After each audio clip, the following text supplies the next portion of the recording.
Give me maybe 30 seconds as I post the link live too. Okay. If you can post the link in the chat, that'd be great. Yeah, we're live at the moment. So That's I'm cool. going to go to country in the world. comment tracker. And make sure Not the greatest country in the world, Professor. That's my answer. Just in case you accidentally wander into a voting booth one day, there's some things you should know. And one of them is there is absolutely no evidence to support the statement that we're the greatest country in the world. We're 7th in literacy, 27th in math, 22nd in science, 49th in life expectancy, 178th in infant mortality, 3rd in median household income, number 4 in labor force, and number 4 in exports. We lead the world in only 3 categories: number of incarcerated citizens per capita, number of adults who angels are real, and defense spending, where we spend more than the next 26 countries combined, 25 of whom are allies. Now, none of this is the fault of a 20-year-old college student, but you nonetheless are, without a doubt, a member of the worst generation ever. So when you ask what makes us the greatest country in the world, I don't know what the fuck you're talking about. I wonder if the Romans saw the empire declining. Was the ones that said it's coming, ridiculed, accused of lying, called malcontested, only specialized in whining. Losers who were mad at the citizens that was climbing. Is that the way they rationalize the country that's crumbling with flag waving, nationalistic, chest thumping? And did they throw parades to say that they were number one instead of fighting the Malays? They gave a hint that they were done with they discussing corruption of people in authorities. Both of them to really cope with ever-growing enemies. Unemployment rampant with a failing infrastructure. See, I wonder if these people the way that they were under, and it's hard for me to see the shit and just ignore its parallels. But everybody parties hard, the model being what the hell. Don't forget to mute your mics during the songs, guys. With the realization come with barbarians at the gate.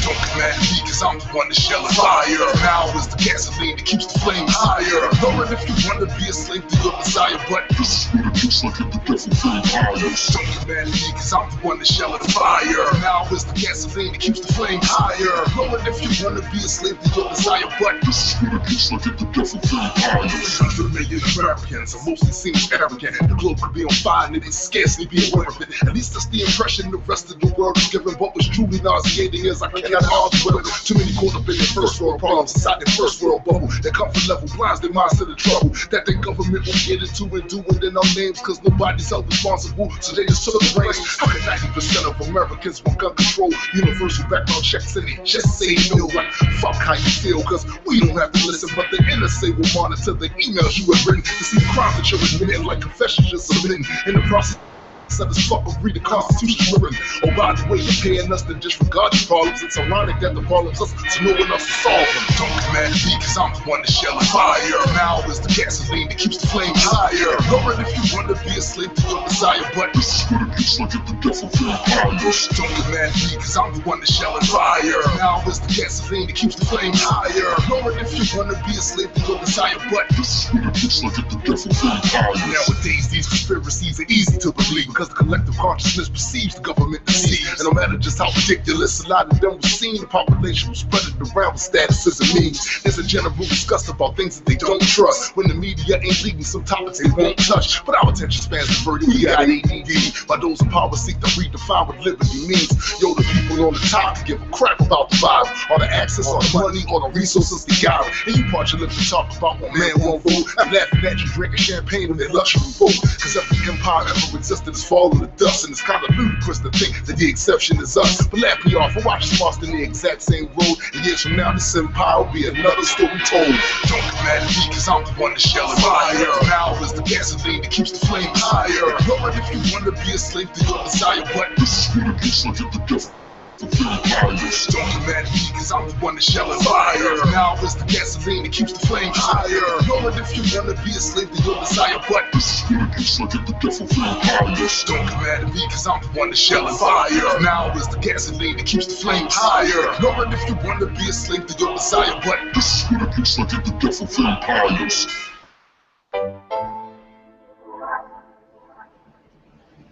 And somehow we're back. Live on Uranus. Peace, my grand unified brothers. Peace, peace. What? Stoked to be here. Thank you guys for joining in for another Grand Unified podcast.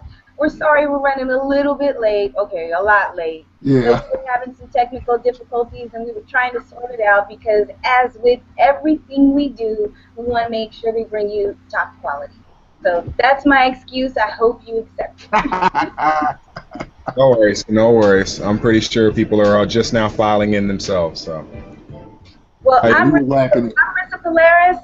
I'm here with my boys and very, very, very dope MCs. Tombstone the Dead Man. What up? Adequate.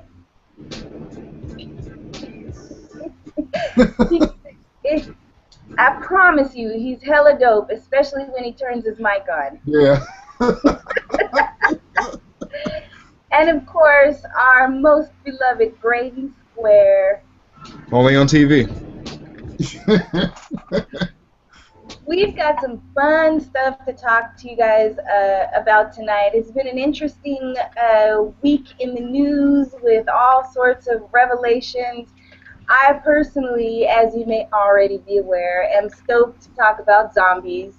We'll get to it later, but it amazes me, not necessarily that we being our United States military, has a plan in case of a zombie attack, but what that plan outlines. So we'll talk about that later. For now, I'm going to throw it over to Gray. Yeah. So I'm packing a bowl, and while I pack a bowl, I'm reading through our stories, and I think the most I'm excited about is this World Science U. Now, for those who don't know, I didn't finish college, for those who don't know, but I'm always a student, forever a student. I always say that. And when I found out about this World Science U, first, the website is just ridiculous. But when I found out about the festival and the movement, it was something that I definitely wanted to talk about. Tombstone, what do you got? I definitely want to talk about the World Science U thing, of course, and we definitely need to go into about the Indiegogo campaign. Yeah, well, I'll definitely cover that in a little bit. As soon as we get a little bit more people in, we'll cover the Indiegogo campaign. But that's definitely high on the list. Awesome. Yeah, there's exciting news about that. There's a contest that's taking place. We have some extremely dope Brand Unified community members, and we'll talk about them a little bit later as well. But let's get a mic check from Adequate.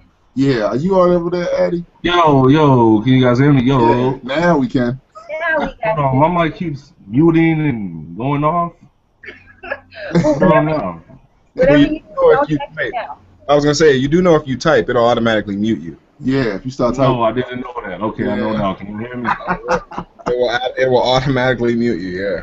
And it will automatically unmute you when you're done typing. Well, there's another aspect of Google Hangout, and I'm not going to bash the platform that's giving us the ability to speak, but one thing that irritates me about it is, I could be playing my own music, and it says I'm playing registered content. Oh, yeah. Oh, wow. Come on, dog. I'm playing my own shit here. It's it's suing me for downloading my own music. Yeah, it's kind of crazy, man. They do that? That's what I want to know. If let's say Comcast, let's say I'm using Comcast or whatever, let's say they send me a cease order to stop downloading music, and then they find out that the music I've been downloading is mine. Is that still valid? No, it shouldn't be. It's going to be interesting, and we'll probably have to save the topic of net neutrality for a whole other show. Oh, man. I want to give That's the great. show all of its own because so many people are unaware of what the death of net neutrality means. Right. In this particular instance, yes, it means that that Graydon, Tomb, Adequate, you will be watched and regulated with music, whether or not it's your own. There will be a net. I'm waiting for you guys to get my pun. We got There will be a net that will capture anybody who's downloading something. And if you're not downloading from their official site with their official certificate that's awful. authenticity, then you're probably going to catch a warning, and it's going to be a major flaw in the system. That's awful. That's going to suck.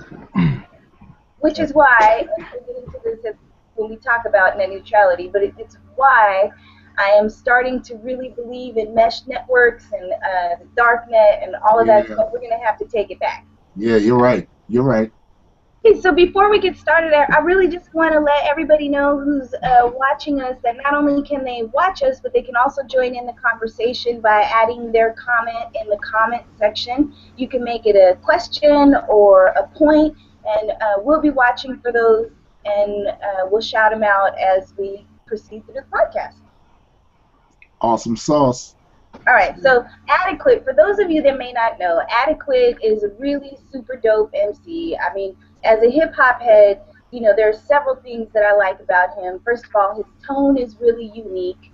He has a really interesting delivery. It's usually on point, but there's a lot of emotion in it, and sometimes that emotion is serious, and sometimes it's that of a comic. So if you haven't checked out his stuff yet, make sure you jump on the internet, go YouTube him, go to his Bandcamp. Everywhere, man. Yeah, Just put in my name. take a listen to, you know, his joints. He has an album out, Awkward Silence. I highly recommend it. But beyond the music, what a lot of people may not be aware of is that Adequate loves anything to do with reptiles. Like, Yes. that is his shit. So I'm going to turn it over to Adequate right now. You know what's funny is I've known them this whole time, and I didn't even know that. Well, Yeah, it's, I'm a herper. I love reptiles. it's because of his scaly skin. I mean, he feels an affinity for it. Oh, let me ask you a question before you even get into this article, Adequate. What even got you into reptiles? Because I mean, okay, I can remember when I was real young. I had my dinosaur phase, but then I discovered jets, fighter jets. That was it, dog. I just forgot about dinosaurs. Like, what made you get into reptiles like that? Well, when I was younger, there's a place in Miami called Bayside, and it's like an outlet where you just go walk around and buy stuff, and they always have these people holding snakes where you can take pictures with them. And since I was a child, I always liked reptiles, and then one day I asked my father if I could get an iguana, and then we went to the pet store. It started with one iguana, then it started with two, then I ended up with like 7 of them in a big-ass cage. We built the cage ourselves, and I just always been into them. Can y'all hear me? Yep. Okay, cool. Yeah, I just always been into them, and the only thing is, like, I kind of fell off that for like years, and like now I'm finally back into reptiles again, because that's something that I'm like, I can't give that up. It's something I've always loved. So Tell me. Oh, I'm sorry. Go ahead. I bought my little brother an iguana, and I hooked him up with like everything you could buy, the fat ass tank, every kind of heat rock. I put posters of rainforests up in that mug. and my brother, they're hard to keep. let me tell you, I know this for a fact, because even though I asked my mom permission, can I give this to him? I made them look at it. I made them think about the decision. My mom says, can you take it home and we'll come get it tomorrow? 3 years later, it was still in my house. Nice. Wow. Wow. Nah. But tell us about this new discovery, because it's actually really, really interesting. So yeah, and I'm gonna read a little bit of the article, like the first paragraph. It goes, meet the Kianasaurus sinensis, the newly discovered relative of the iconic Tyrannosaurus Rex. This smaller but by no means less terrifying dinosaur roamed the earth alongside its T-Rex cousin during the late Cretaceous period, approximately 66 million years ago. Its characteristic long snout has earned it the nickname Pinocchio Rex. This discovery has been described in the Natural Communications, and this was discovered in Asia, mind you. China, right? Yes, and it makes me think, like, how much of the world we haven't dug up yet, and how many other species that we don't know about that existed before we got here millions of years ago, and we're still able to find out about them now today. And I think that's pretty freaking dope. Because I just think about, what about in 10 years, what will we discover that lived on this planet before we were here? So Yeah, as long as we keep digging holes, we're gonna find some stuff. yeah, and I think the more that we find, the more people are going to be bugged the fuck out. Like, they're going to be like, what the hell? I know it makes me think of this is a little far-fetched, but it makes me think of one of my favorite Stephen King adaptations of The Mist, where they had opened. I love that. I love that movie. That movie's dope. All those bugs came through. Yeah, they fucked up everything. there's so much that's undiscovered. There's just so much that's out there, and things that aren't necessarily extinct. They just been on a low key for a long time. Right. Yeah, you know, when I was reading the article, one of the things that struck me was that, you know, this dinosaur is a relative to the Tyrannosaurus, which, if you were a kid, it was one of the first dinosaurs that you ever really discovered besides the Triceratops. Like, what's another like dinosaur? The Brontosaurus. Actually, that's not even a real dinosaur. They say that they made a mistake with that. It is actually another name. So the Brontosaurus never existed. Really? What is it? A Brachiosaurus? Is that the new name for it? I forgot what the name was, but it's not Brontosaurus. It's another name. They got it. I guess they got the gene sequence or something mixed up with the data. And since people took it and ran with it, we've been saying Brontosaurus when we meant something else the entire time. Because we were kids. So sorry to destroy your childhood, guys. My bad. Oh man. So you mean the Flintstones have been eating the wrong burgers all these years? Yeah, man. Whack. To be clear, the animal that they discovered exists. It's just that the name type that they gave it, that is rooted in its scientificness. Right. The word here, is incorrect. But the actual creature existed. Yeah. Well, I mean, I'm not gonna lie. My favorite dinosaurs were Dinobots.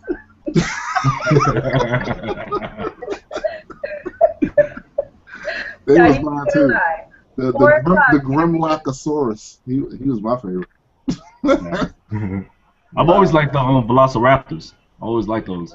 To kind of jump on what you were talking about earlier, Rissa, about and you mentioned this too, Adequate, is how much of the world and how much of this Earth's history, this planet's history, is undiscovered, based on the fact that we're looking really from one vantage point. By that I mean we're digging. Yeah. I wonder if there's other evidence that would point to other life forms that can't be dug up in a certain way. Like maybe that life was a life that didn't fossilize or wasn't buried in some sort of a way, right, or something like that. Maybe it died out through some disease, and you know. But it's interesting how much it seems like we have to discover, and every now and then, which something will pop up and be like, oh, this is interesting, and then 10 years later, like, oh, this is interesting, but it's crazy. Yeah, they could have died in an environment that didn't allow for the fossilization process to take place. It's a good point. It's a good point. I'm not. So that means Stargate. That means there'll be species that we'll never discover, like ever. We'll never know about that existed here. I don't know if we can say never, because we're really only limited to the tools that we have access to today. But if we were able to develop, and this is essentially what science exists for. If we were able to develop different methods and mechanisms that would allow for us to not only identify but test for different kinds of organisms that aren't fossil based, then we could potentially discover them. So I would disagree with you, Rissa, from the perspective of I don't know if we would ever know the complete set of all species that have ever existed on this planet. I just don't think that's a knowable thing. We maybe can predict based on what could have come out of what period of life and what may have survived what extinction period. But I wonder if there were species during that extinction period that could not have survived and there's no evidence left of. How would we ever know? Well, it's true. So that's very well possible. There may be some species that we won't know about, but I don't think that it would be. I think it's limiting to say that we'll never know of species that we can't detect today. I think that we have enough ingenuity and enough promise to say that there is a possibility that we might discover species in a non-traditional method, or one that we presently use. I agree with that. Yeah. An area that I'm always curious about, and to me is almost as exciting as space exploration, is exploring our seas. Yeah. Agreed. Because that's one place where we really haven't been able to get very deep in the literal sense. Like, Right. we can only go so far, and we've been able to improve our equipment and the sturdiness of it to be able to send it miles deeper. But as far as I know, we really haven't hit the bottom of the deepest ocean and then drilled beneath that yet. Right. Right. Right. Because there are animals down there that we have never seen, like Exactly. ever seen. The big tagline in science is that there's probably more undiscovered life in our seas than we'll probably ever discover again, but in our lifetime in space. Yeah. Mm-hmm. That's very true, because as we know, the way that water covers our world changes every few millennia. The land shapes and changes according, to the climate, according Right. to, what's happening with the ice caps, and some places are now underwater that never were before. True. So Right. that would sort of encapsulate, life that we have yet to discover to have existed. But the trick is, like, can we get there? And sometimes it's interesting to me, because while I am a huge space geek, I think we sometimes incur a trade-off between space exploration or oceanic exploration, when really I would hope that we could do both at an equal level in terms of effort.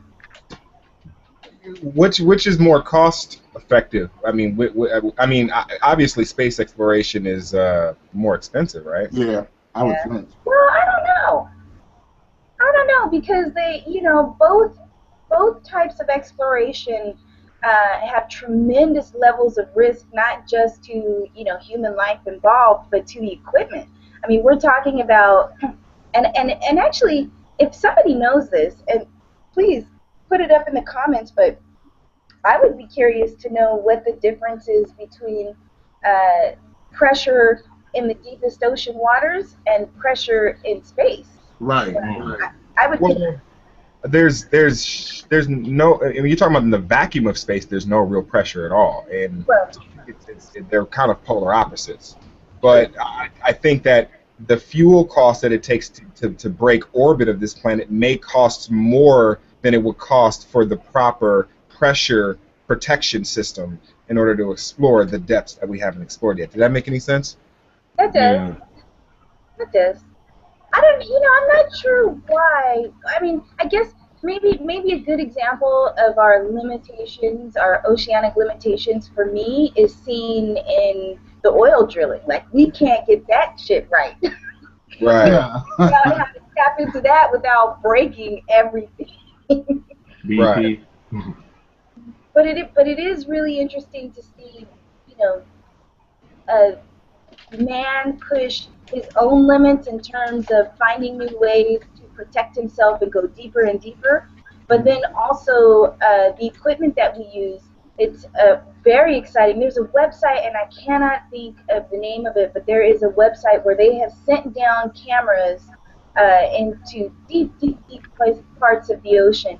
And those cameras just stream. You can watch them 24 hours. And so there's been a lot of speculations as students and scientists watch these cameras and they see shapes that they've never really seen before float past, these cameras. And so it can be really exciting. And I hope, having been a huge fan of Jacques Cousteau, although it's double-fold, Jacques Cousteau is also the reason why I don't get in the water. But I think there's a lot to be discovered in our ocean, as much as I would dare say we have to discover within our own galaxy. Yeah.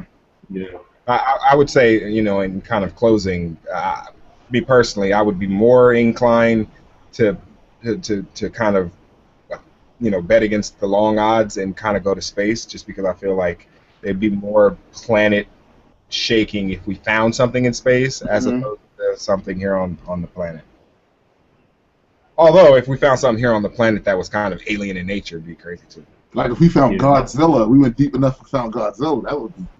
I just wanted to experience, that's all. We got learned a lesson. That dude does not like to be disturbed when he's napping, okay? The moral of Godzilla is don't fuck with people when they're asleep. Yeah. If you love them, let them sleep. Shit. I know that's right. My whole family knows that's right. Yeah, 'cause I wake But up. I think if anything, we should still keep exploring and like not stop. You know, because the more we explore, the more we know about our existence and our reality. And I think it's dope to have an understanding about the nature of your reality with all these new discoveries that keep popping up. Yeah. At Plus, least I like think once a week, you know. that once we decide to really be serious about changing the type of energy that we're using, I don't see why we couldn't do both. Why we couldn't, search the stars and search the water. It's just that right now we're so stuck on fossil fuels. It's like it's an expensive endeavor. Hey, before we go, Adequate, what is your favorite reptile to date? Like, what's the favorite, most strangest thing that you've seen that you just can't get enough of?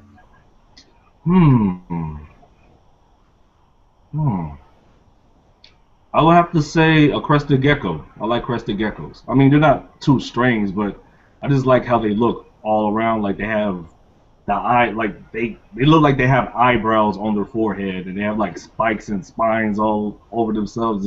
It's too dope, and the way that they morph, like different spots and different colorization, like it's ridiculous. I love crested geckos. They're dope. They are pretty bad. And leaf-tailed geckos. Leaf-tailed geckos, I love them. They actually look like a leaf, and that's crazy as hell. And that just shows you how evolution works. You know? What relation is a gecko to an iguana? Are they related? I think they are related, but I can't really specify that right now. So the truth. No worries. Just the leaf-tailed geckos, I think that might be the first one I get. So one last question on geckos. At what point in their development do they decide to do commercials for car insurance? That was fucking awesome. Hey, everybody loves the spotlight, dude. Everybody loves the spotlight. I'm not gonna lie, Geico used to have the most hilarious commercials. Then they went to that guy, and it was like, fuck. Yeah. Geico had some hilarious commercials in the late '90s, early 2000s. That's true. That's true. All right, so I'm going to play my next music block. It's going to be 2 songs, and then we're going to come back and talk about our next couple of topics. Dope. And talk about paying some bills. So I'm going to do some Battle Groove and surprise you guys after that. Dope. Always around when the trouble comes. I'm the atheist that gives a bad name to the other ones. You should be gone when my brothers come. If you're here when they get back, then exit will be troublesome. You'll be torched in battle, 1,600 bars apiece and forced to travel. You're just one in the horde of cattle. And since sheep need a shepherd to protect you from a wolf as it feasts on the lesser, disorient your flock like MC Escher. No, I won't throw the billboard away for simply checkers. Just Chester. We used to battle to see who was fresher. Now we call each other hate over Twitter once we're under pressure. The greatest tag team to rep a stable. Grab a table, wreck it at a show, or reject the label. Fuck, check your cable if you're searching for commercial shit. Why you converse is spewed with purpose on the surface. So what you hear is not a test, it's a battle of 2 MCs. So grab everybody from your hip hop crew and watch us clash all over the beat. That shout you hear is not a drill. These whack crews have to go. So instead of selfish battle, we form the squad, doubled up, now we ready to roll.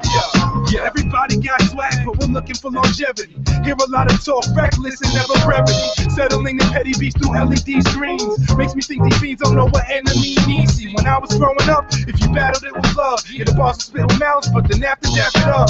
You lived to tell the tale, and that's what's up. Now these actors blasting buck on some gun shit. Battle of the dumb, right? You can see the take you. Shooting for some page views. Shocking with the lyrical skills we came to take you. Play through your ordinary, extraordinary crew. Recorded because you're caught with the tools. Reported to the news on some TMZ tip. You better stay neutral with your DMZ clips.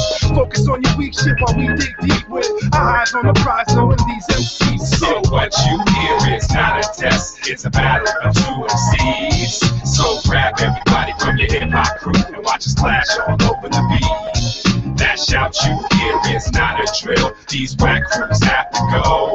So instead of selfish battle, we form the squad, doubled up, now we're ready to roll.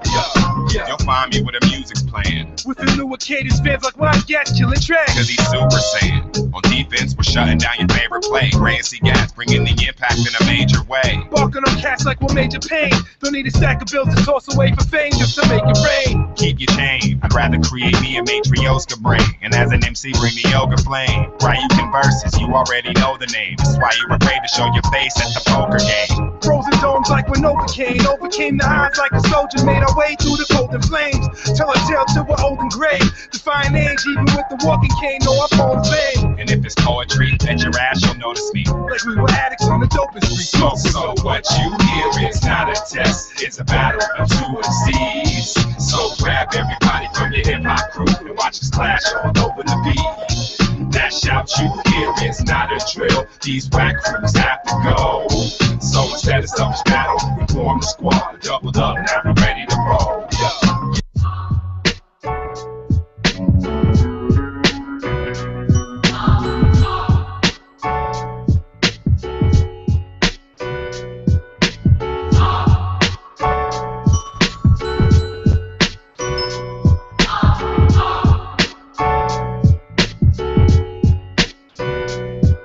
Every 311 trillion, 40 billion years, I manifest, unmanifest, and reappear.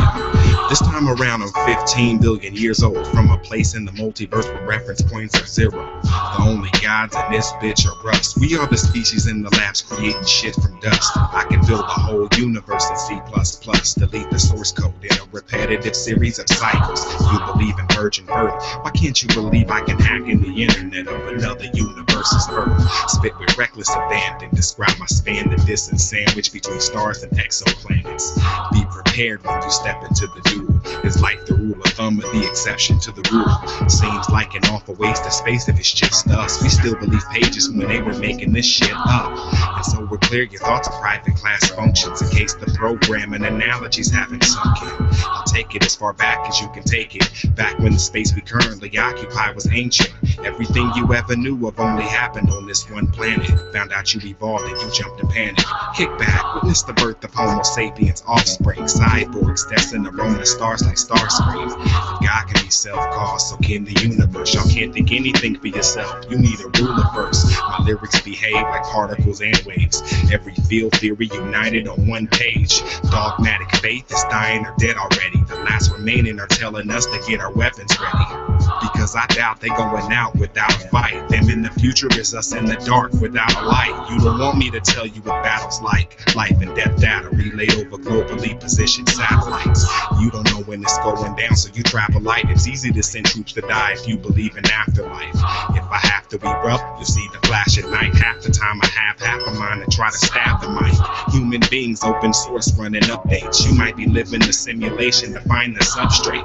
You might as well adopt extropian principles. I always asked why, till I was sent to the principles. The likelihood of what they try to sell you is minuscule, it's minimal. I just try to inform you in general. The counter arguments I hear are just pitiful. They just give us something else to ridicule. Lyrically, I'm sinning too. Oh yeah, that's what they say. Name any other MC whose lyrics they debate. Turn it up, what the neighbors gon' say before you listen to Gray. Tuck your face safe away in the safe, because I'm coming for it. You gave your allegiance in exchange and got nothing for it. That's what is so abhorrent. At first, they knew they had to break the African woman. She in turn would break the African youngins. The result, we'd have to latch on to something. Keep the body, take the mind. Like soldiers training and breaking slaves in ancient times. Let's take a journey up the Kardashev scale. United Type 2 resources building Dyson spheres. And I won't live to see it, but it's nice to hear. Everybody'd have a right to be there. That's why you frightened and scared. Your obsolete beliefs will die with you, and your grandchildren will probably outgrow the God issue. No longer taboo to touch religion. The only thing we need left is an uprising in Muslim women.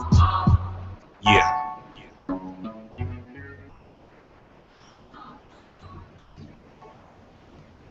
You know, a more appropriate song to play would have been Brains.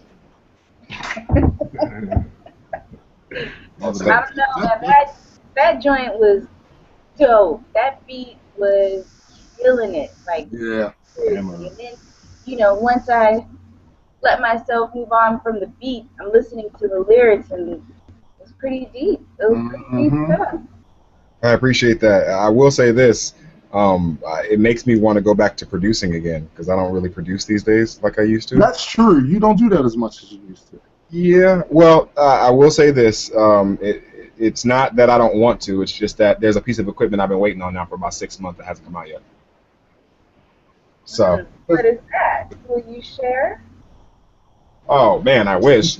Oh man, I wish. I'm just playing. No, the piece of equipment that I'm talking about is it's called an MPK 249, and it's basically just another type of controller for production and stuff. And so like it's one of those things where it's like I know that I would make better music with it than what I have right now, so I'm unmotivated to make music with the stuff I have. Right. I feel you. There's always that. But our next topic, since I have another opportunity to segue that song, is going to be the World Science U. Marissa, you want to touch on that, or is that a Tombstone? It's Tombstone. Yeah. Oh, well, I discovered this. Basically, someone else put me onto it. And he was talking about there are a lot of free sites online where you can take classes in various different subjects and stuff for absolutely free. In 2014, ignorance is a choice. You don't have to be a dumbass. I thought I had to just be relegated to being a dumbass. No, you can. You can actually be better than that. I'm glad you actually told me that. Yeah, and this is one of those type of sites. I believe the physicist Brian Greene is behind the implementation of this site. And I'm telling you, man, it's a whole lot of cool stuff on there. Like me personally, I'm taking the Space-Time and Einstein short course, which and let me show you how they format it. They basically teaching these lessons in the form of these videos, and you have a video series depending on as the lesson progresses, and he has like these two big monitors in the back that illustrate the points he's making in the lesson he's teaching. It's real easy to pick up on. I mean, it's probably one of the best discoveries I've discovered online in a long time. And I think I did a video about it one time before, but I can't stress it enough about people should just go to the site and check it out. Even if you're trying to get like a refresher course on some basic stuff, it's a good place to go. And on top of that, they have some other courses that aren't quite available yet. Warps and Curves, a conceptual tour of general relativity. That course is still in development. Yeah, and you got an Invisible Reality, a conceptual tour of quantum mechanics. That's still in development. And you can even take university courses. That's like Tombstone. If you select my my image, my camera, I have the site on my screen share. I don't know if you guys. This site is fucking dope, dog. Yeah. Their site is really clean. I love simplistic sites. This is, really amazing. So please check out their site, worldscienceu.com. Amazing site. And the interesting thing is that this was really born of the World Science Festival that takes place in New York, but they have many festivals in other places as well. But the big one takes place in New York. And from that festival, based on the feedback that they got from it, they decided that they were going to take their efforts even bigger. And so they put together this website. They offer all kinds of really, really interesting courses. And they're all science-based or math-based. But for those of us that might feel a little bit intimidated by scientist-level courses, the cool thing is that it's really open for all levels of understanding, and you can pick and choose what you take. A lot of times they have a beginner level and an advanced level, and the levels range anywhere from like high school geometry all the way up to collegiate physics, and it is really, really cool. I highly encourage everybody to check it out. If you like science, if you're interested in science, if you want to know more about the scientific method, this is really your opportunity to be instructed by world-class scientists who are currently working on projects right now. Like, it just doesn't get much better than that. Right. I was thoroughly impressed with the whole setup of the site. and the fact that, like I said, this is absolutely free, man. There was a time when you had to spend a whole bunch of money to get some of this information, and you should jump on it. You know. Yeah, you know what? We should probably talk about that a little bit too. In an age where information is it's a rich information age, and yet we also live in this concurrent age of ignorance, if that makes any sense. Like, we have more information than we could know what to do with, and yet we choose more and more not to access that information for no reason. I don't know. Maybe that's just. I think sometimes to some people it can be overwhelming, and truthfully, just based off of some of the things that I see people, post and share that they think is actually relevant information, and it's not. I think we're at a point now where it's so much information out there. If and unless you have a strict standard or what you consider to be evidence, and you're really into researching, it can be overwhelming to see what's relevant, what's not relevant, what's true, what's not true. I mean, on my page right now, I've got somebody posting links from the Natural News. They think that these are legitimate sites. You know what I'm saying? Like, so I think that could be why, even though we have all this information now, it just seems like people are checking out of thinking. Yeah, and that's one of the main problems. There's so much information, good and bad. People don't know how to decipher it. I think it seems so like too. whatever meme looks the nicest or more flashy or is subscribed to what you already believe in, it's right. People know how to decipher bullshit, real shit. So.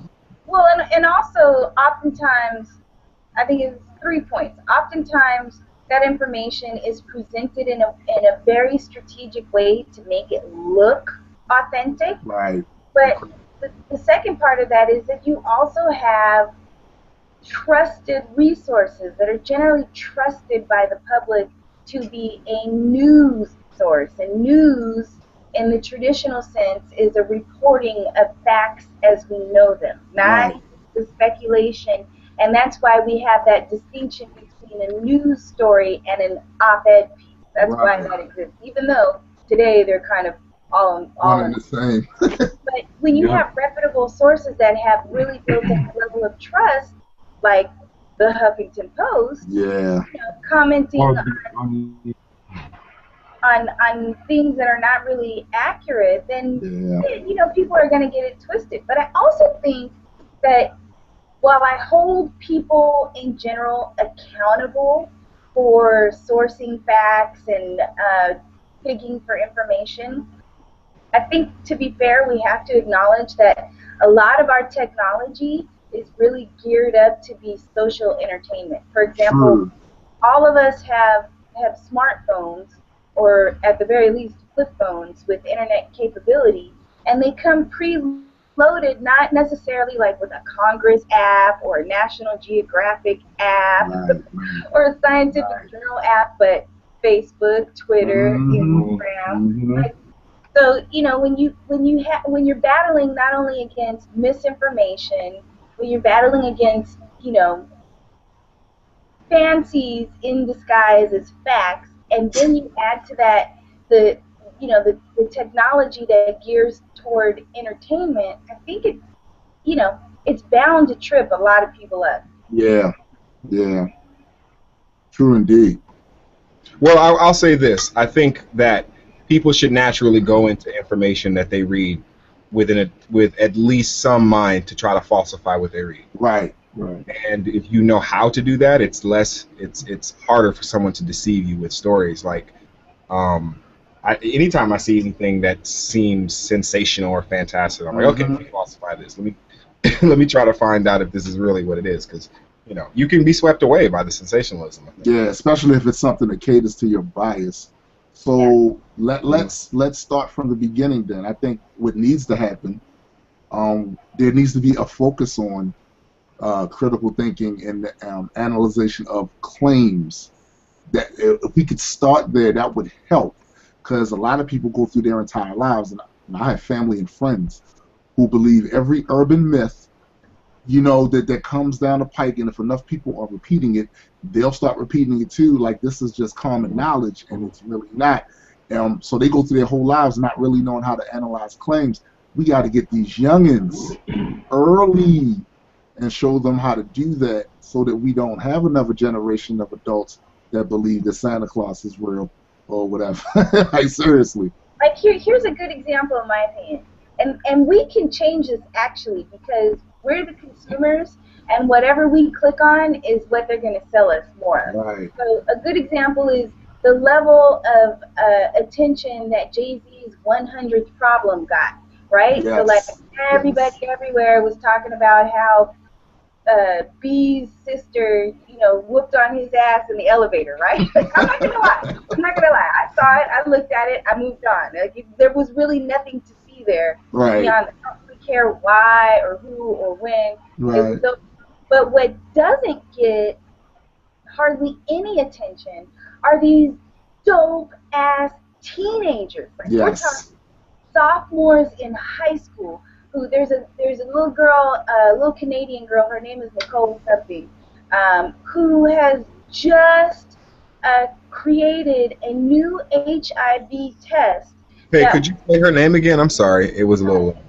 It's Nicole something, and I can't think of her last name. I'll look it up and then I'll post it in the comment section. But she's a sophomore in high school. I mean, honestly, when I was a sophomore in high school, I was doing big things, but I was also quite worried about how well my shoes matched my outfit that day, right? I was a sophomore in high school. I was getting locked up. Oh. I wasn't doing shit. So I definitely want to give props to these kids who are actually being successful before they're even adults. Yeah. But what's cool about this, and we could totally affect this change, is that the way she got involved and the reason why she developed this new test, which, by the way, returns results faster on the actual testing mechanism, which will help more communities and people in rural areas who don't have access to the current traditional methods of testing. So they will find out sooner, and the testing will become more widely available to people because of her innovation, a 10th grader's innovation. That's something, man. So the way that she came about this is that her high school went into partnership with the local university there. So those high school students would go in and work with college students and their professors in labs and have the opportunity to actually get their science on. So when we talk about kids, first of all, kids soon enough will be adults, and we adults will soon enough be seniors, reverting to that childlike state. And we need them to take care of us, and we need them to innovate for us, so that things like, I was just reading the other day, there's this new robot. It's still obviously in test mode, but the robot has been designed to help seniors. It's like a robot caretaker, and Lord knows my grandmother needs that robot. But that's right. If my sister, my 16-year-old sister, and her friends aren't actively involved, engaged, and educated in all the different kinds of sciences that there are, who will build that robot? Right. And you're absolutely correct. And it's also interesting to know it's not just this World Science U, like a whole bunch of super elitist colleges and universities over the last really 3 years have been prominently offering their courses online for free. Now, you're not going to get that collegiate diploma. Right. You can't take an MIT, a Harvard, a Stanford course and become educated for free. Yeah. In fact, I spend, this site that Tombstone brought up reminds me a lot of iTunes U a little bit, although that's more of a, iTunes iTunes platform exclusive sort of thing. This is web-based, but it reminds me of that because I tend to watch one of those Harvard lectures or Stanford lectures or MIT lectures on programming or physics at least some point in the week or twice in the week, just because it's available. Right. So, if you know about stuff like this, then I think more people take advantage of it. Absolutely. So I think this is a part of the show where I'm gonna try to pay some bills, but first, I'll wait on that. I'll wait on that. So let's talk about DC and the Smithsonian Museum. Man, If you're in that area in July, please don't miss an opportunity to come out and hang out with Grand Unified. We don't come together often. We're usually in our own corners of the country and the globe. But when we do come together, it's usually for a pretty significant event. What we're doing on the 27th, is it 26th or 27th? 26. 26th, I'm sorry. What we're doing on the 26th of July is an event called the Celestia Wars. And we're basically debuting a new project, a new song, basically having a gathering, an event for all Grand Unified members and associates and everything. And what we're going to do is we're going to have a day at the Smithsonian Museum. We're going to have lunch. We're going to take a tour. We're going to sit down, watch a documentary, and that sort of thing. So if you're interested in this sort of thing, we need your help in funding to make this event possible. So we started an Indiegogo campaign, a crowdfunding campaign. And I'm going to be honest with you, we've only had it up for a week, and we're almost halfway to our goal.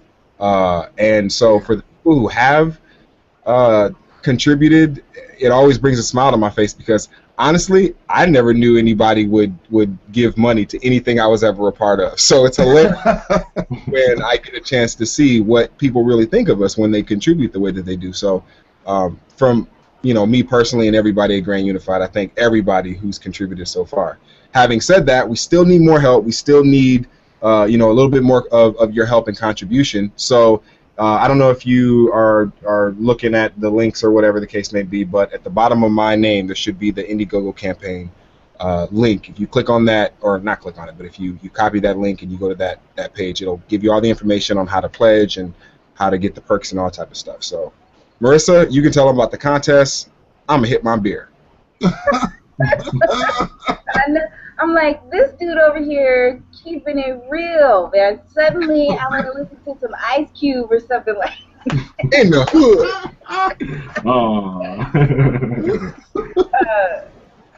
I would, I like beer, but I prefer a dark beer. I can't. The lighter, You're a stout woman. Yeah, the lighter the beer, and I'm gonna share TMI, but we're fam. The lighter the beer, the gassier I get. Oh, nice. It's better for everybody. Yeah. My beer dark. Absolutely. Dark beer for you then. So let me tell you though, because this is, the closer we get to this show, the more excited I am about it for many, many reasons. And it's the fact that we're amping up, we're getting our set list together, new beats are being laid down, there's going to be all sorts of premiere sounds happening at this event. We are, we just get closer and closer to hanging out at the Smithsonian. We already have, I think the last time I looked, we already have 17 people coming to us, coming to the Smithsonian with us. Yep. That is hella dope. I predict, that we're going to actually have to open that up a little bit and offer a few more slots because, what a tremendous day. We're going to go to the Smithsonian, walk through the museum, sit down and watch a Neil deGrasse Tyson narrated flick on the dark universe. We're going to sit down for lunch in the Natural History Museum, all of this on show day. You're hanging out with the artists before the show and getting a chance to really kind of see their process and how they prepare and what inspires them. And essentially, in that effect, you're kind of contributing to that show that evening. Right. So I'm excited for that. But also, in the midst of putting together this campaign, we had a community member, a GU community member, who hit us up and said, look, I want to support GU. I want to rock that GU gear and get the GU music, but I don't want to hold one of the limited spots, for somebody to be able to go and attend the concert because this individual who wants to remain anonymous isn't able to attend. Right. So his next offer was, I want to give my ticket to somebody who wants to go but maybe can't, afford to do it. Their pockets are a little bit light, like a lot of people.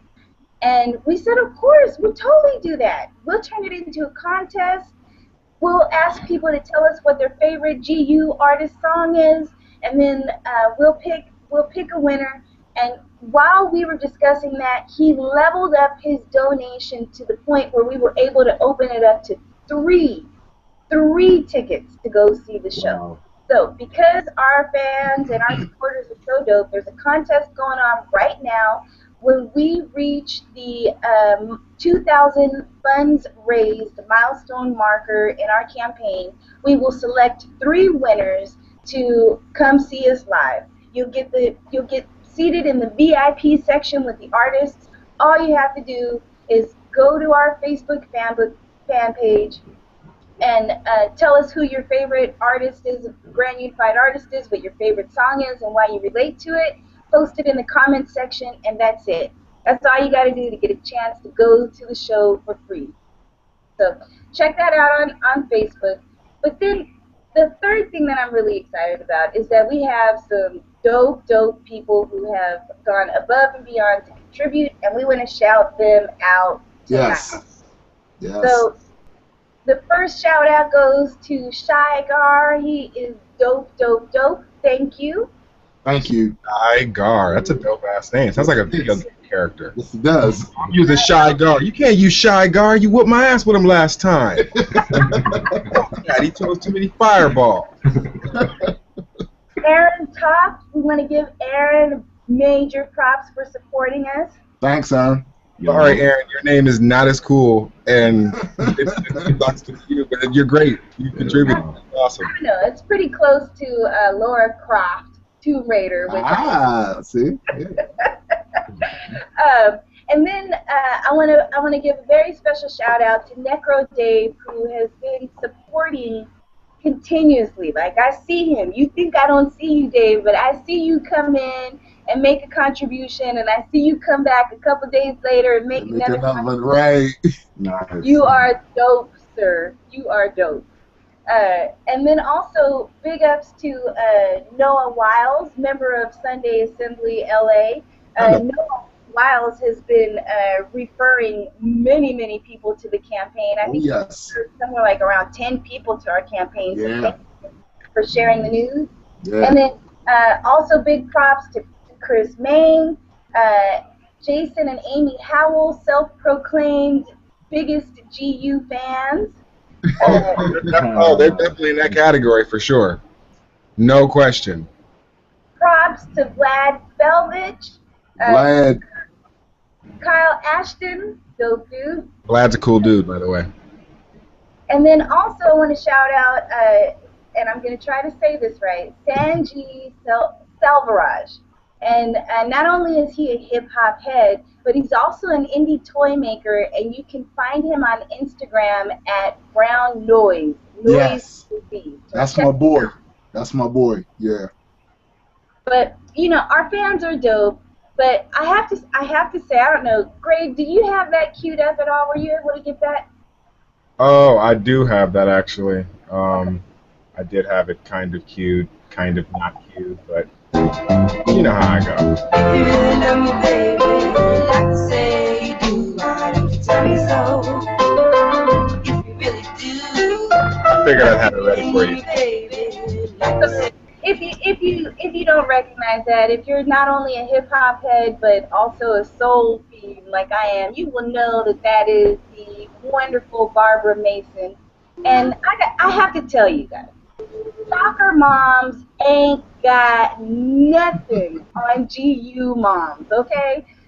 Big shout out to our very own GU mama, Barbara Emerson, who, for the love of her child and the love of what we do in Grand Unified, made a tremendous contribution. Yep. Thank you, Miss Emerson. So those are our shout-outs tonight. We appreciate your support. We're almost there. As of today, we're at 40%, and with your help, we'll get to 100%.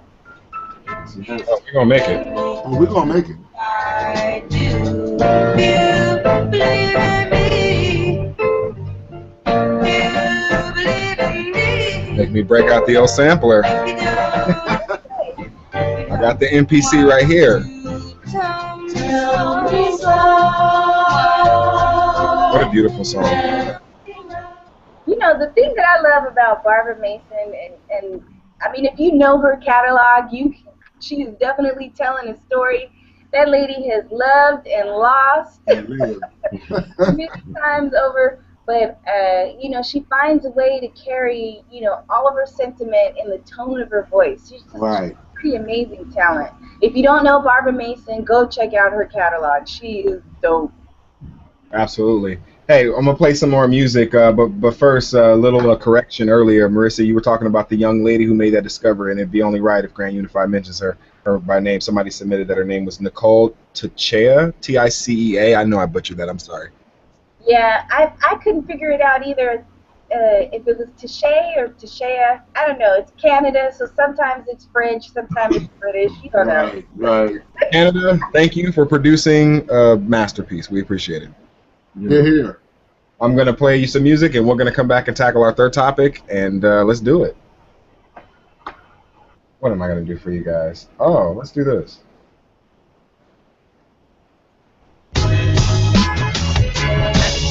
Yeah. 1, 2. Ryukin versus Super GU. Sick gross rap in your big toe back. My mucus free flows, nothing to pick your nose at. These times are scary. Invade the wrong countries and you get your own library. We still there. While you say you pray for the gays, they still queer. Deities is ineffective as spilled beer. Chill here while children are hungry and live in fear. That's why I'm always trying to spit something into your ear. Fuck a king of a dictator's ass, stuck the dreams of those from whom he was, sucker lame. Puffin' green, studying charged particles. If it's science, I love me a large article. Keep your gossip, give me the spectroscopic. Beware of any absolutist professing logic. Who next in line to drop it? Like a bomb being deployed from the pilot's cockpit. Vietnam. Don't be afraid of the waters, the sea is calm. Only a naval region farther than people are. I won off at a sneaky barge. If it wasn't for the luck of the draw, then we'd be Mars. If it wasn't for shitty industry, then we'd be stars. The needy, we feed them bars. Our enemies try to spar. The greedy, we see the swords. But really, we eat the scars. Atom bomb battles, watch the TVs on Channel War. Who's your guard? Is it Foxy or fleeting need to be lost? Cheating people who sleep on my fleet will be feeling lost. Kneeling to breach the ceiling with thoughts you really are. Think we're cold, signing your garbage, but solid we really are. My pros proposes carcinogens in your lymph nodes. Technical flows, disgusting, spitting like I lick toes. I've been dope, brick flow, hard as fuck when I rip those like nipples that beneath snow. Massacred from the intro is how GU leaves the knees. Yeah, we ain't respect the Jesus rejects Armageddon when we get y'all hooked on the phonics of great gets and in depth tongue craft like enemies like V-Tech. Yeah, we best. And we beast and breeze beats. These rap quotes you repeat. GU some key freaks with lyrical missiles that he seeks defeat. We never. Life seems deep. We 3B. We eat sleep. This music. You'll lose us with cheap beats. Got game like E3. You'll be boy with weak knees. Tracks too dirty for you unworthy neat freaks. Oh shit. Here comes the cannonball and Link with the master sword slashing all you can and We come tromping through the universe, it's all with infinity dauntless. While I'm curb stomping all your deities before they can even start shit. To rip off their mouth their skulls like a trophy I thought they were supposed to be. A powerful and omnipotent, that shit wasn't shown to me. The words of written become descriptions that replace the old shit. Cause even though they explosive when they spoken, it's like a massive gnosis. You rappers have halitosis, cause everything out of your mouth is shitty. I pity so many of these zombie rappers, I feel like I'm living in Raccoon City. Coursing with this, you fucking lyrics be sounding like shit. I keep pushing on your amygdala, bitch. Keep giving your heart, Grand Unified stick. You niggas in dirt, steadily talking about you that word. I think you ain't real, your mind is too slow. Mine is affirming my sense that his skill. Super phenomenal rhyme that I kill. Well on my way to mastering this skill. You thinking you hard, that shit is so sad. I hail from the bullet and all I see is red. I'm starting to brew, charging on you. This is what lyrical violence do. We're riding on you divide your crew. Never see gifted they after I strike. Silence you niggas ain't like a who. Sonically screw with your mind what I do. Can't fuck with my crew. Through the night Chevron is where we send you. Your destiny's death to land the damn 7 years that's left. And I kinda might shit squeeze out your breath. Going up against that's bad for your health. This pound G you pack this into. Constricting your bladder so right to the blue. Battle let's just swallow A202. A lonely ass fate is awaiting you do. 6 FT underway career group. Challenges to us, there are too few. Who? Powers exclusive with the fool. Boo, never a cue. Nerve conditional boo. If you the bull, motherfucker, we a cue.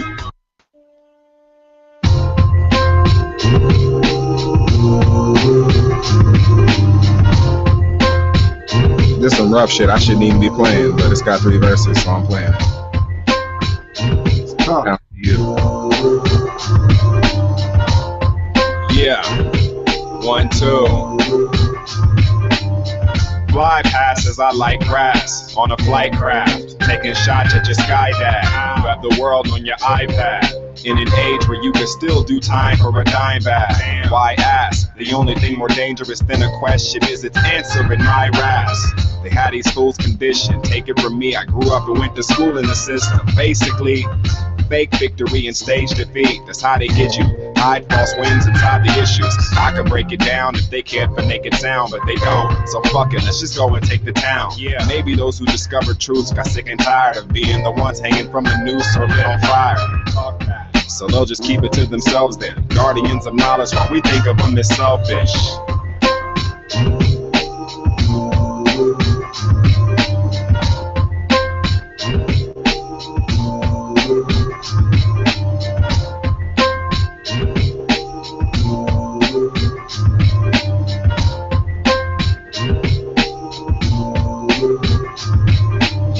A man that always lies told me that he always lies. I stood immobilized with surprised open eyes. The spirit of his words hit me like a poltergeist. A paradox can open up a world you don't realize. Now sit and get your lesson on infinite regression. You know you've won or you've lost if you quit the guessing. And if you say something true, they'll do their best to lessen what you said, cause a lie is supposed to get attention. A lie lends itself nice into its own dissection. The truth requires intellect and a bit of testing. You try to build your castle where the sand is made up of. Imagine made of facts are in for a collapse and aggravation.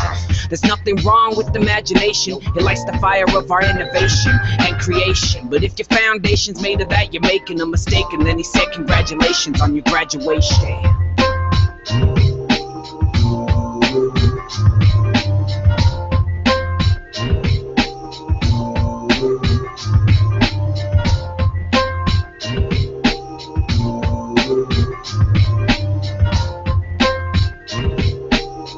Check it out.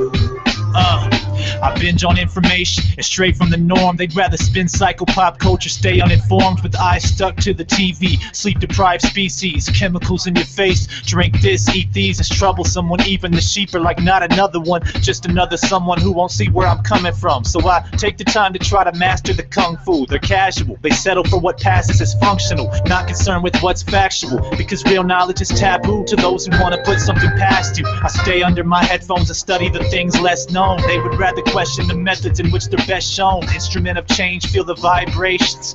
No time wasted when you spend your time chasing inspiration for social issues and innovation. Mars missions in our future generations. Wow.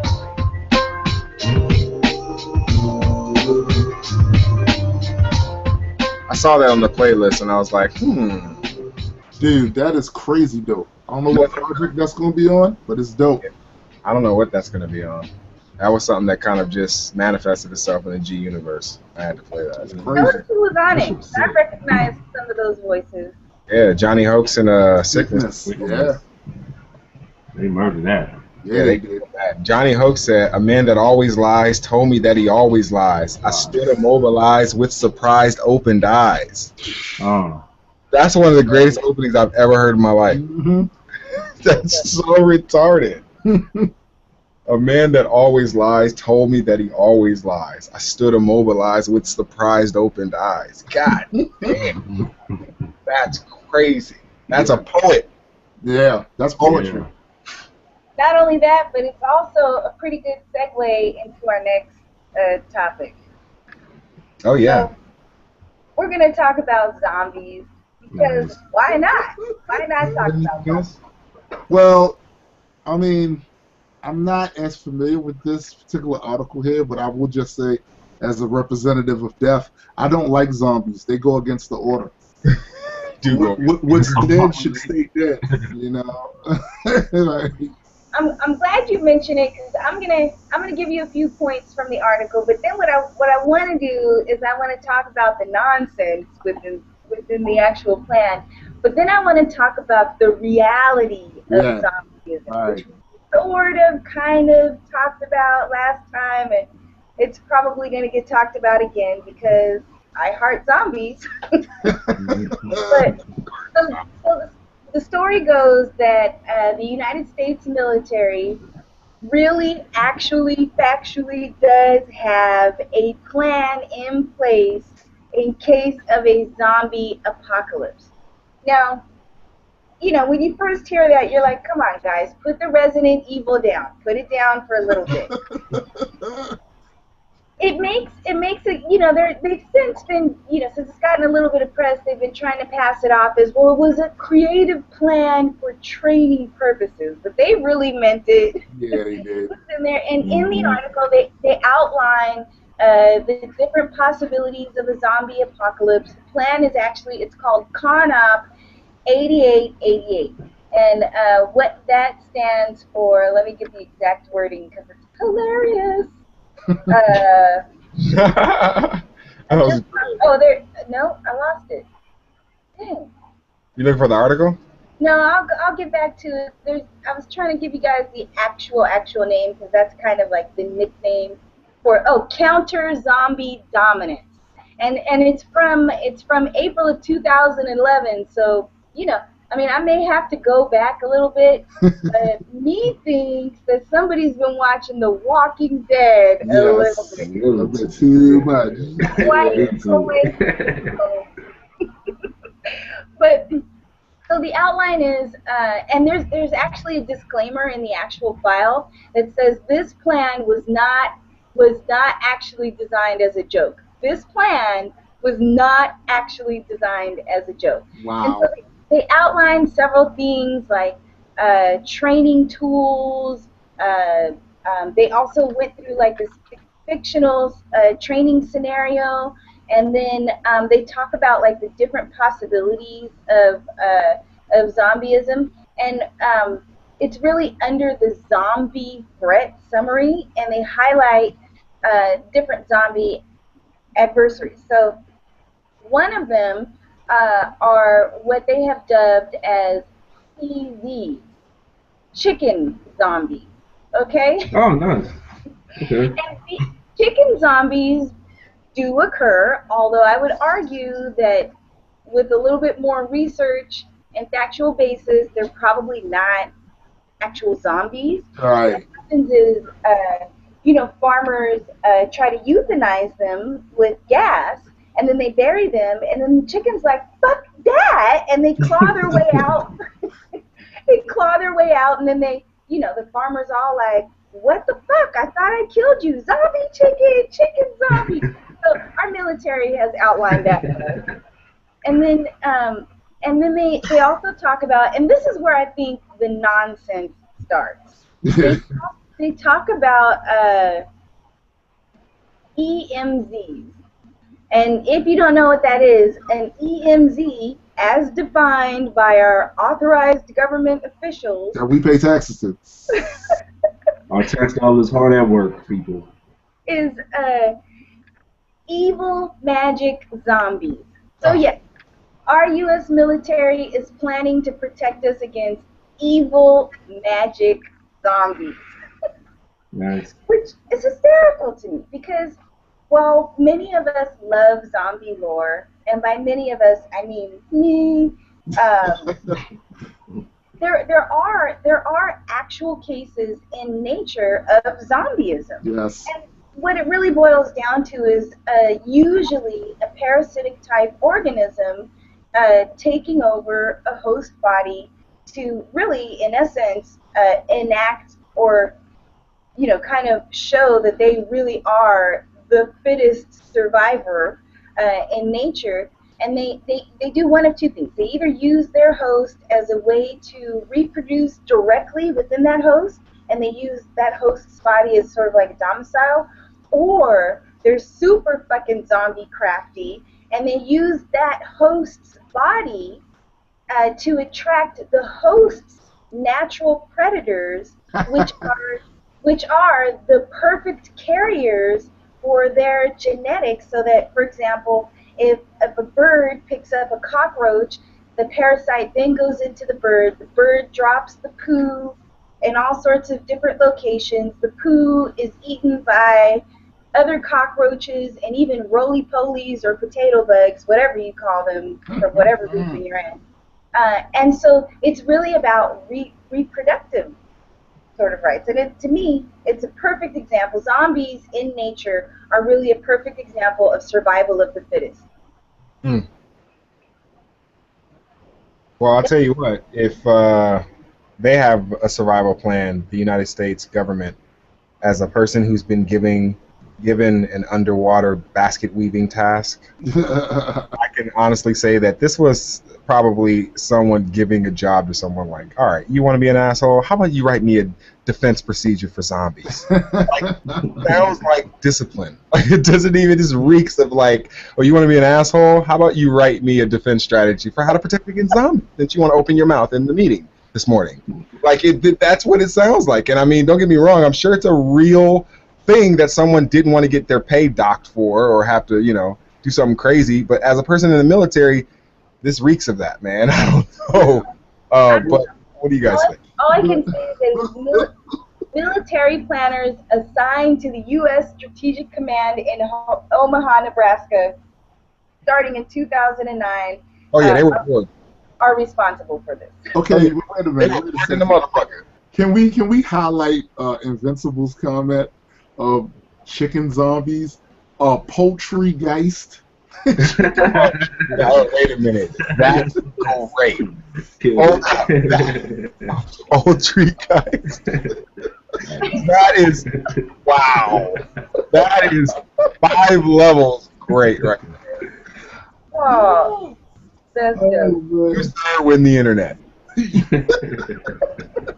You know what? He's the dude that came up with that great tool last week, right? You can lead them to knowledge, but you can't force them to think. Yeah. That was invincible. He's invincible. He's undefeated so far on the internet. I guess what I think is interesting about it is that, there are at least 5 or 6 different documented cases of zombieism in nature, ranging from ants and cockroaches to, even crustaceans in the sea, like crabs. Right. So, and that crab zombie is something wicked. The parasite actually burrows into the crab and then embeds itself in the sexual organs of the crab. Wait, I'm not even done. Still housed under the crab shell, will attract male crabs to come over and bow chicka bow wow and spread his seeds. Like, I was like, doing the most kind of zombie. Yeah. Most for real. God doesn't exist, because if a God did exist, he would not allow that thing to exist. Like, that's just what the fuck. Yeah. No, that nothing. I mean, only nature can produce something like that. Yeah. I had choice over that, I'd be like, nah, that's just what? No, I'm not leaving that around. Are you crazy? Well, if Loki was the only god, I could see him doing it. I could see him doing something. He's a trickster. Yeah, like. Gotcha, bitch. Stick your dick in that. I mean, I'm not, I'm one for puns, so I have to say that takes crabs to a whole nother level. The puns just keep coming. Too many puns. I can't take it anymore. He's the Punisher. He's the oh my god. Don't play. That's gonna be on my lower third next time. That's it. You guys Punisher. Oh, I got nothing. What are you gonna do with that? I'm gonna wear it. That's what I'm gonna do. But anyway, I guess it bothers me because, we're talking EMZs. Like, if we're gonna talk about zombies, then, you know, let's keep the lore and the hype of it relegated to Hollywood and video games. And if our national officials are going to speak on it for whatever reason, whether somebody got potato peeling duty with that, you know, then let's keep it to the facts. Yes, there is zombieism in nature, and yes, it really is something that at some level we should be concerned about in partnership with like the CDC, because it's a parasitic organism that could fuck us up. Right. Right. But the moment you put magic, you insert the word magic into anything, yeah, you didn't fucked up the whole scenario. Like, and then evil magic, as if the need to distinguish it from white magic. From the good magic that's out there. The fuck out of here, man. We paying for that, man. We are paying for that. You know, all that. What do you think, Ad? I know you and I talk a lot late at night sometimes, and we've talked about movies before, and I know you like horror flicks, and I mean I'm a huge horror fan, and as a fan I'm kind of disappointed because nothing's really scary anymore. Like That's just true. They flatlined with It's it. gore. It's gore now. It's no suspense. It's just gore. There's a bunch of things that scared you when you were younger really weren't scary. It was because you were too young to realize how dumb it was. Right. Like Freddy Krueger if Freddy Krueger was a real thing and he invaded your dreams, you would at some point realize that you are the creator of your dreams and you'd fuck him up. Right. But when you were young, you didn't realize that, and so you think, oh shit, Freddy Krueger is gonna come and stab me in my ass, and it's just like, all right, no. Freddy was funny. He was kind of a G. He was. His humor was. Who do you think had a darker humor, him or Chucky? Oh. Damn. Ooh, that's a good question. Isn't it a tough one? Yeah, that's. That is actually, because Chucky was he was a sadistic little fuck. Like his whole existence was about, you know, fucking with people and vengeance. That's all he wanted. Then again, that is the same, you know, with Freddy. Freddy was haunting specific people who were descendant of those that fried his butt. Right. Yeah. And mind you, they fried him for good reason. That's right, they did. You know, he was over there diddling the babies. You can't be diddling the babies, man. Nobody's going for that. Nobody's going for that. The only show I know you can get away with that is a Game of Thrones. Right. You can get away with slapping your mama on Game of Thrones. Like you could be watching Game of Thrones and literally slap your mother and get away with it because you're watching Game of Thrones. And that's not to say that I'm a huge Game of Thrones fan, because on the scale of 1 to 10, I'm about a 6.5, 7. Mm-hmm. But trust me, that show will allow motherfuckers to get away with all kind of shit. Wow. I don't know. I just, that's a hard question. That's a hard question to answer. I don't know that I really can answer that as a fan. But just to give you an understanding, Gray, like when I was 7, I was watching Poltergeist, no problem. Like there were no nightmares or anything. Right. What about Exorcist? I am going to be honest and say that I did think twice about letting the TV stay on back in the day when snow hit the channels at midnight. Mm-hmm. People don't know about that in digital cable days, but back in the day when you actually had to turn the knob at midnight, you would get that snow. Yep. Hey, you know what movie that actually scared the shit out of me when I was a kid? Probably not a movie that's scary per se, but Firestarter. Firestarter? That is so great. You don't even know how many afternoons I put on my tights and pranced around my tights and my leotard trying to start fires with my mind. Like, I want to... Oh, you're an asshole for that. Are you kidding me? It was so sad. That was Drew Barrymore at her cutest. Yeah. Oh, man. She had some pretty cute moments. Wasn't she in E.T.? Yeah, she was in E.T. Yep. Damn, Drew Barrymore's been killing it forever. Yep, and big movies. Killing it. Mm-hmm. Killing the whole game. And on so many levels, like I could take her in E.T., in Firestarter, and I can be just as entertained by her. And what is that with Adam Sandler? 50 First Dates. Yeah. Yeah. Now, I think the only movie in horror flick history to ever have scared me to the point where I had troubles at night because of it is an old ass movie called Vampire Circus. Oh my god! I was like the worst thing ever. Clowns and vampire. Come on, man, it's over. It's over. I was like 7, and I'm watching this, and then here's a bad thing. It's in black and white, so it's the whole dynamic. And this is back when they really set the mood and the tension and all this other stuff, along with the vampires and the clowns. Yeah, it tore me up. That's the only movie ever that ever scared me. What about you guys? What are some of your scariest movies or favorite scary movies? I've asked the viewers to throw them up in the comments. And in the meantime, Aid, what was yours? And don't clown me for this, guys. I'm clowning. And I just recently saw it, and I was like, yo, what the fuck was wrong with me? The Birds.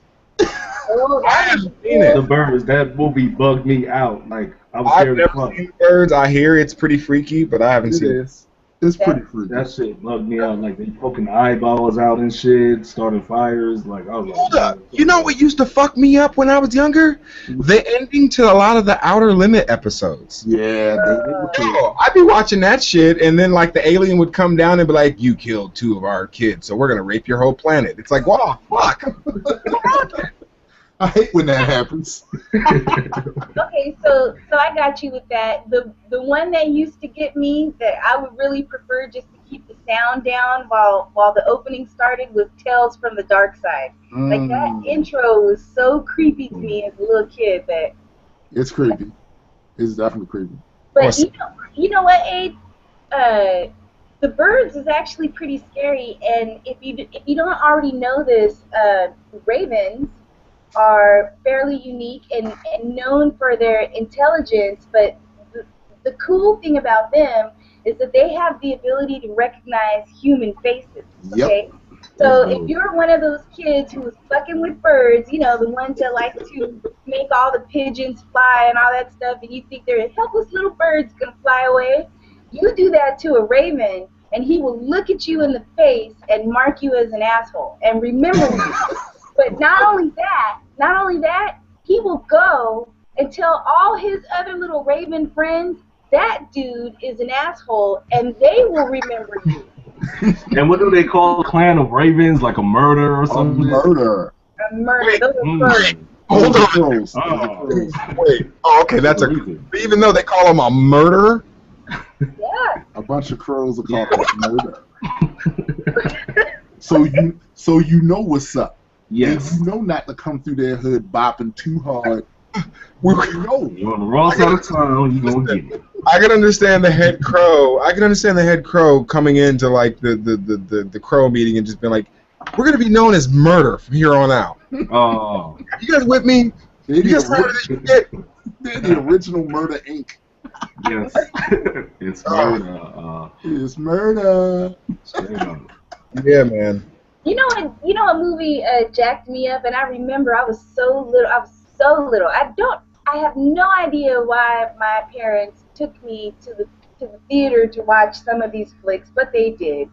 And I remember being in the lobby and being so scared that my stepdad had to take me outside, and we watched the movie from behind the actual theater door, just like peeked open just a little bit so I could peek through and see what was going on, but not see everything. Right. It was Cujo. Y'all remember Cujo? I remember Cujo. I remember Cujo. Oh, but I kicked him in his fucking throat. Fuck that. No joke. Are you kidding me? No, I would have freaked that. Look, I was scared of Beethoven when I was a kid. Look. It was a big ass dog.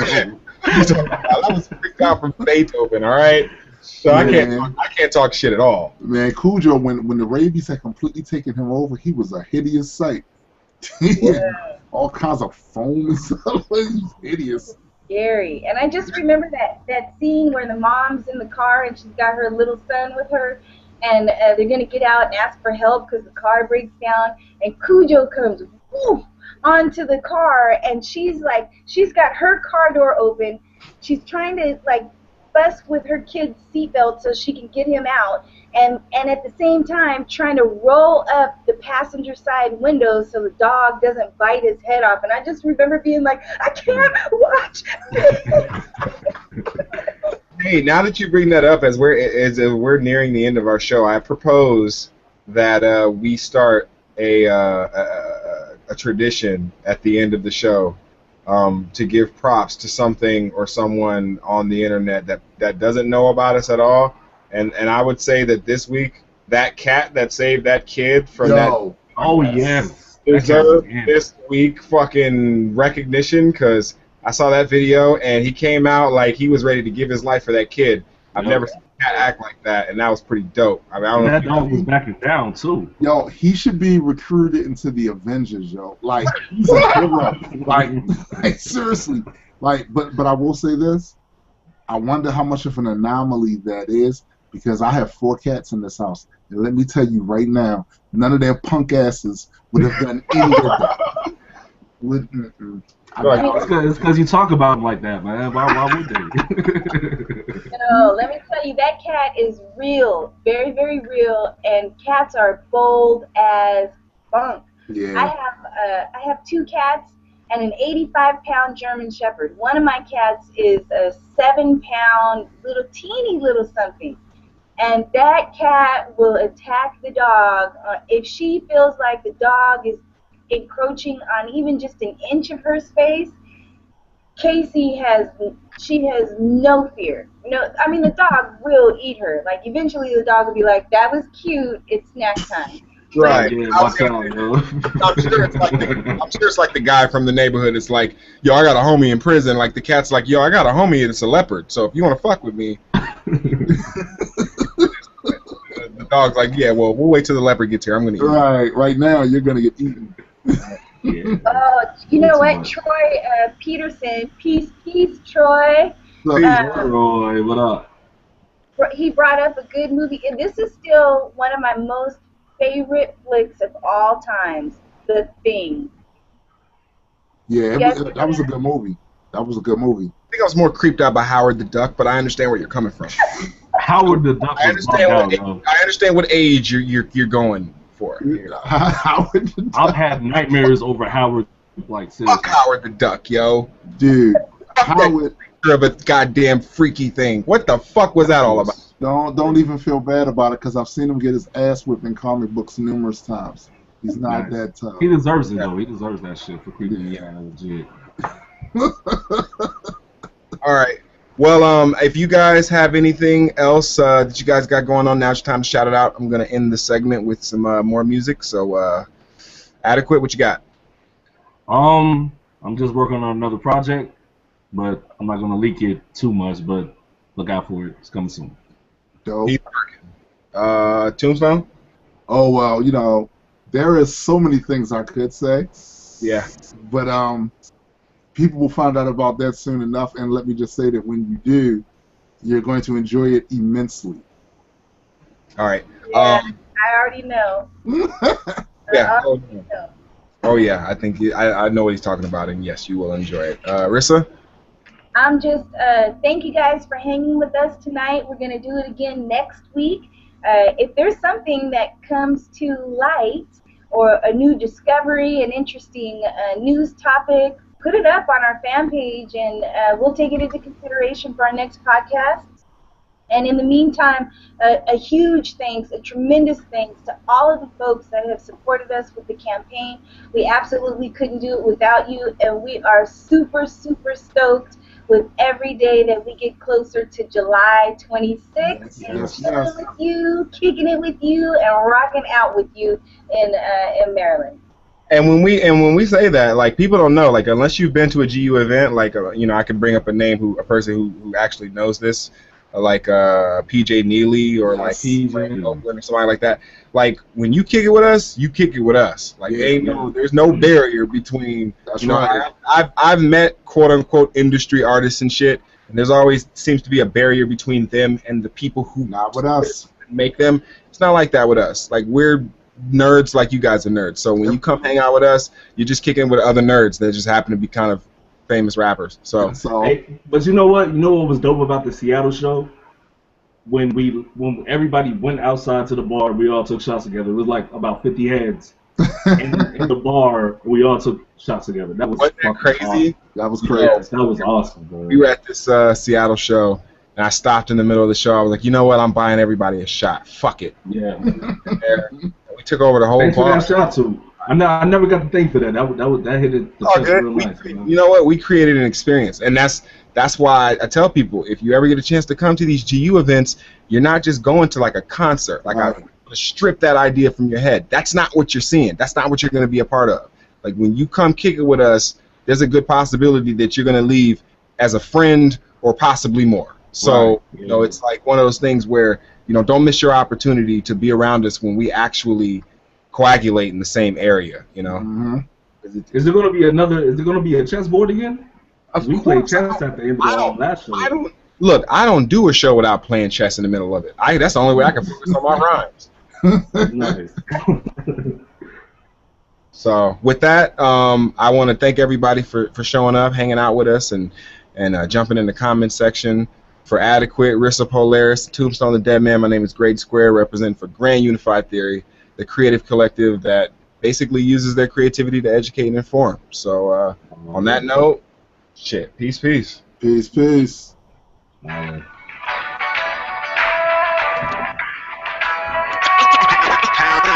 GU.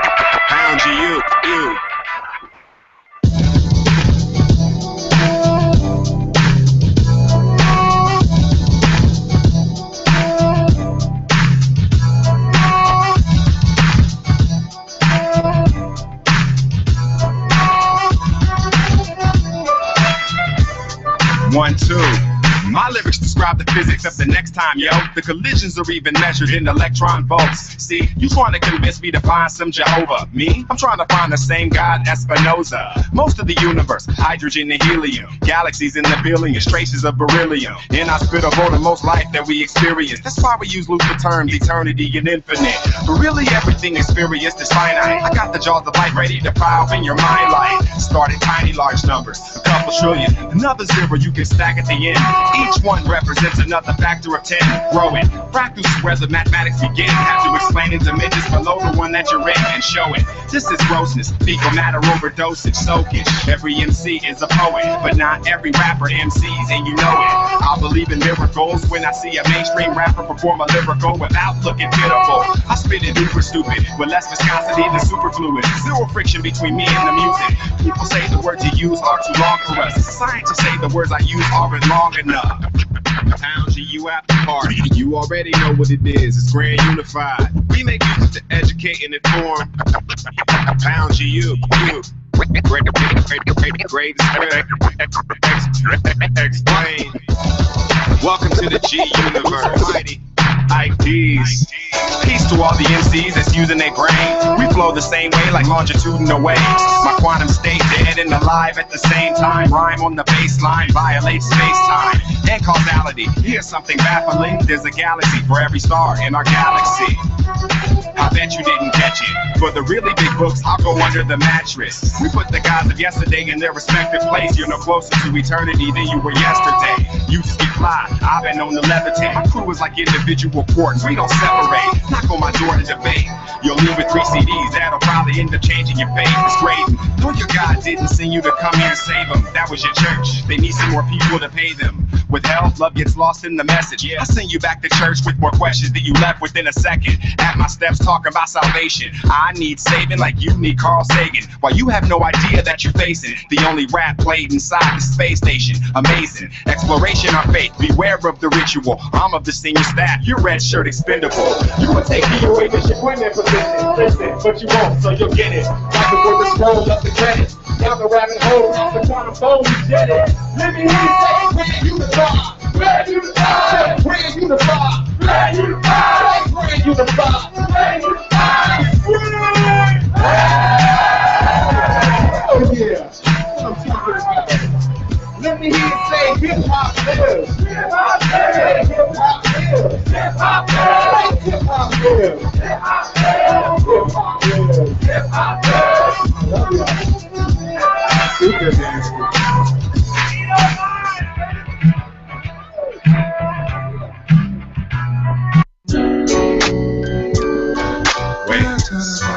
Out there, there's a star with a planet. Yeah, with a species. Nothing like you. Yeah.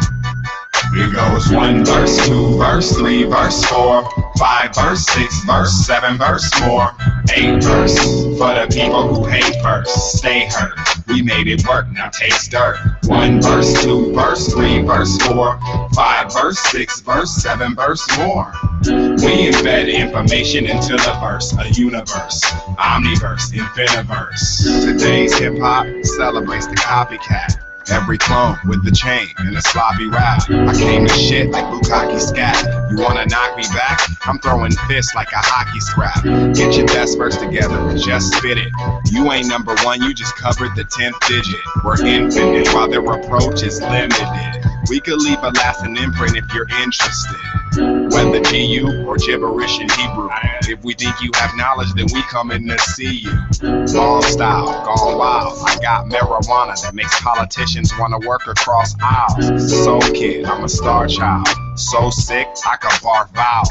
You in our house, Tony Stark style. Peace, peace to Ghostface. These rappers be on their birthday and still be getting okay. So fake, they diminish, we so great. We finished in first place and headed for curved space. Warp drive, acceleration with no brakes. Unified intelligence, nothing is opaque. So late, think I'll stay up and just go blaze. Write a dope verse that's colder than froze lakes. Okay, now we invented the mind state to kick an eternal span, horizontal figure eight. Withered and limited in minutes, fitted and fitted within and given the sentences, written visions of business in them. And we injecting the wisdom like venom into the rhythm and send them into a new solar system. Yeah, because we out of the galaxy.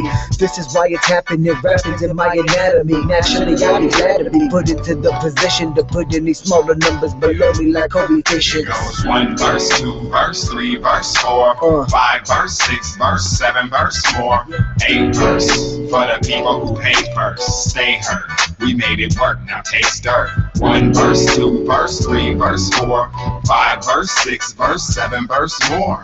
We embed information into the verse, a universe, omniverse, infiniverse. Keeping blurry eyes on my meteoric rise, epiphanies through starry sky, story guy, hot flowing magma when I rhyme. So you say you broke the mold? Well, I shattered the design. Falling objects in my path from my rats, Margarita signs. Smash on the weak, you flies, regurgitating feeble lines for feeding time.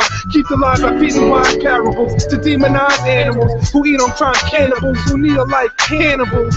Highest lines igniting light for brighter times. I am high flying through styles, avian rhymes, and maybe I'm dying, but really not. Flows immortal, spit a couplet at the multiverse and open up a portal.